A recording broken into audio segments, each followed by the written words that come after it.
Hello guys, আজকে আমরা ভিডিওতে HTML স্টাইল শিখবো এবং HTML স্টাইল শেখার মাধ্যমে আজকে আমাদের CSS এর হাতেখড়ি শুরু হবে। আচ্ছা, আমরা এতক্ষণ যেভাবে যা শিখেছি সেটা HTML ছিল। এটা দিয়ে ওয়েবসাইটে ধরেন লিখা-টিখা হাবিজাবি বানানো যায়, কঙ্কাল-টঙ্কাল হাবিজাবি স্ট্রাকচার। এখন আমরা সেটার কালারিং শিখবো, মানে সেই কঙ্কাল মাংসগুলো এখন শিখবো, এক কথায় বলতে গেলে। এখানে আমরা কয়েকটা অ্যাট্রিবিউট সম্পর্কে আলোচনা করব, যেমন background colour, text colour, font, text size, aspect. তো ঠিক আছে, চলুন শুরু করা যাক। একটা নতুন ফাইল খুলতেছি। কি নাম দেবো? আজকে d60.html এবং এটাকে সেভ করতেছি আমি আমার ডেস্কটপের ফোল্ডারে, ক্রিয়েট ফোল্ডার। ওকে, ঠিক আছে, আমি সব তৈরি করে ফেললাম। টাইটেলটাতে আমি চেঞ্জ করে দিব। টাইটেলটা আমি আজকে লিখবো কি স্টাইল, স্টাইল। কন্ট্রোল লিস্টে সেভ করলাম। গো টু লাইভ সার্ভারে গিয়ে দেখি কাজ করতেছে নাকি। ওকে, এই যে আমার চলে এসেছে। একটু স্ক্রিনটা ছোট করে নিতে চাচ্ছি এবং স্ক্রিনটা পাশাপাশি রাখলে আমার জন্য ভালো হয়। আপনাদের জন্য ভালো হবে, যখন কাজ করবো তখন দেখতে পাবে। ওকে, আমরা যা কিছু লিখি এটাকে বডি বলি না, তো বডির মধ্যে লিখি। আচ্ছা, আমি এখানে h1 ট্যাগ নিচ্ছি এবং এটাকে মধ্যে লিখবো this is a style headline। বুঝলাম, এসছে হ্যাঁ। আমরা এই লেখাটা কিসে আসতেছে, এর পিছনের লেখাটা ব্যাকগ্রাউন্ডটা সাদা আছে না, হোয়াইট। আমরা যে ব্যাকগ্রাউন্ডটার কালার চেঞ্জ করতে চাই তাহলে কি করবো? এটা কি, এটা কোনো একটা বডি না? তো যা করতে হবে আমাদের বডির মধ্যে করতে হবে, এই যে বডি ট্যাগের মধ্যে করতে হবে। আচ্ছা, বডি ট্যাগের মধ্যে আমরা স্টাইল অ্যাট্রিবিউটটা নিই। স্টাইল অ্যাট্রিবিউট নিলাম এবং স্টাইল অ্যাট্রিবিউটের মধ্যে আমরা নিব কি background colour, sorry, background colour. এখন ব্যাকগ্রাউন্ড কালারটা আমরা যা দিব তাই আসবে। কি দিয়ে দিই, কি দিয়ে যায়, লাইট, লাইট কি হলো, আমি এই কালারটা নেবো, লাইট হলো। এবং যদি আমি কন্ট্রোল এস দিয়ে সেভ করি, এই যে কালারটা চেঞ্জ হয়ে গেল, দেখতে পেয়েছেন? আপনার সাথে দেখতে পাবেন। এখানে আমি যে কালারটা নিবো সেটাই আসবে। আমি যদি এখানে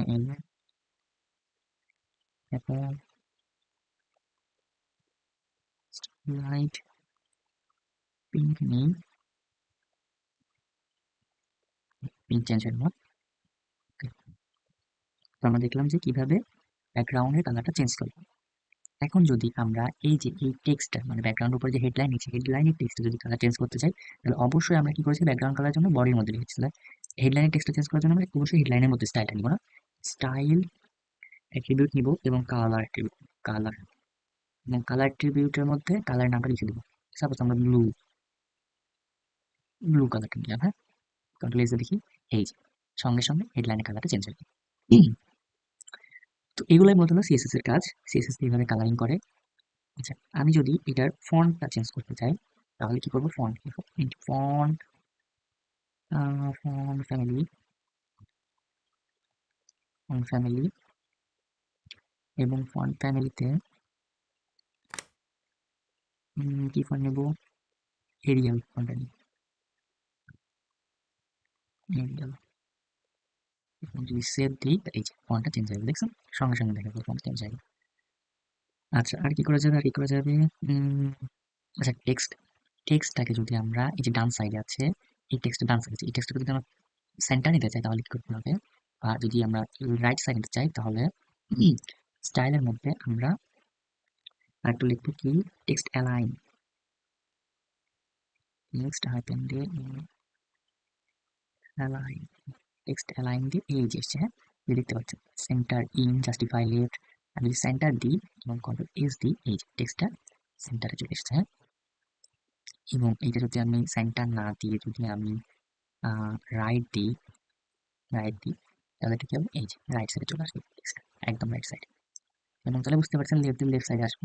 তো আমি একটা টেক্সটটাকে সেন্টারে নিই, সেন্টার কন্ট্রোল এস দিলাম, সেন্টারে চলে আসলো। ওকে, ঠিক আছে। আহ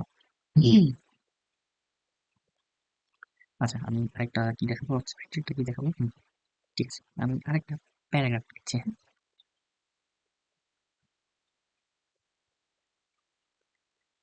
প্যারাগ্রাফের মধ্যে আমি লিখবো, কি লিখতে পারি? দিস ইজ দ্য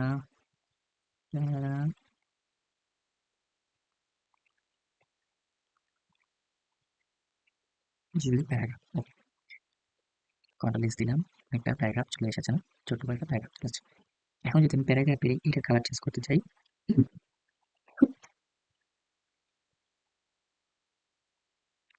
তাহলে কি করতে হবে? অবশ্যই বুঝতে পারতেছেন, প্যারাগ্রাফ ট্যাগের মধ্যে আমাদের স্টাইলটা করতে হবে। আমরা STYL স্টাইল নিলাম, এবং এটার কালার ছিল কালার, এবং কালারটা কিনবো রেড নিয়ে, হ্যাঁ? এটা অলওয়েজ যদি সেভ করি, একদম দ্রুত চেঞ্জ হয়ে গেল, রেড হয়ে গেল। সেম ভাবে আচ্ছা, এটা লেখাটা ছোট দেখাচ্ছে না? এটা যদি আমরা ফন্ট সাইজ বড় করতে চাই, আচ্ছা ফন্ট তো স্টাইল দেখবেন, ফন্ট সাইজ যদি বড় করতে চাই, ফন্ট সাইজ, এবং ফন্ট সাইজ কত নিব? আমি 20 পিক্সেল নিচ্ছি, এই যে দেখেন, বড় হয়ে গেল। এটা আপনি যত ইচ্ছা নিতে পারবেন, হ্যাঁ? আমি এখানে যদি 50 পিক্সেল নিই, কন্ট্রোল এস সেভ করে দেখেন, দেখছেন কত বড় হয়ে গেল। তো আপনার ইচ্ছা মতো আপনি ফন্ট নিয়ে ছোট বড় করতে পারেন। তো 20 পিক্সেল নিয়েই রেখে দিচ্ছি, দেখুন এটা। আর কি শেখানো যায় আপনাদেরকে আজকে? আচ্ছা, আজকে আমি আপনাদেরকে আরেকটা জিনিস দেখাই, সেটা হচ্ছে আরেকটা আমি প্যারাগ্রাফ টাইপের নিব। This is C second paragraph, save করলাম, এই যে একটা প্যারাগ্রাফ চলে আসছে। এবং আমি চাচ্ছি এই প্যারাগ্রাফটার চারপাশে একটা প্যাডিং দিতে। প্যাডিং বলতে বোঝায় যে এর চারপাশটা কতটুকু জায়গাটা নিবে, হ্যাঁ? তো আমি এটা দেখা আগে হাতে কলমে দেখলে আপনাদের ক্লিয়ার হবে। স্টাইল, স্টাইল নিয়ে প্যাডিং প্যাডিং প্যাডিং আমি কত নিব? প্যাডিং আমি 10 পিক্সেল নিচ্ছি, হ্যাঁ? পিক্সেল, এই যে দেখেন, 10 পিক্সেল প্যাডিং বলা মানে এই সাইডে 10 পিক্সেল নিবে, লেফট সাইডে, রাইট সাইডে 10 পিক্সেল, উপরে 10 পিক্সেল এবং নিচে 10 পিক্সেল। আমি যদি এটাকে আরেকটু বাড়ায় দিই, বাড়িয়ে আপনাকে দেখাই বুঝার সুবিধার্থে, 30 পিক্সেল করলাম, 13 পিক্সেল কন্ট্রোল দিলাম। প্যাডিং বলতে চারপাশে কতটুকু জায়গাটা নিবে, হ্যাঁ? এই যে এই পাশে 30 পিক্সেল, এই পাশে 30 পিক্সেল, উপরে 30, নিচে 30, এভাবে প্যাডিং। ওকে, আজকে যতটুকু বললাম আশা করা যায় আপনারা সবাই বুঝতে পারছেন। যতটুকু দেখালাম এটা আপনারা নিজেরা প্র্যাকটিস করবেন। সবসময় বলি যে দেখবেন না, আপনারা নিজেরাও প্র্যাকটিস করবেন, তাহলে কোডটা মনে থাকবে। ওকে, আজকের জন্য এতটুকুই। সবাই ভালো থাকবেন। আল্লাহ হাফেজ।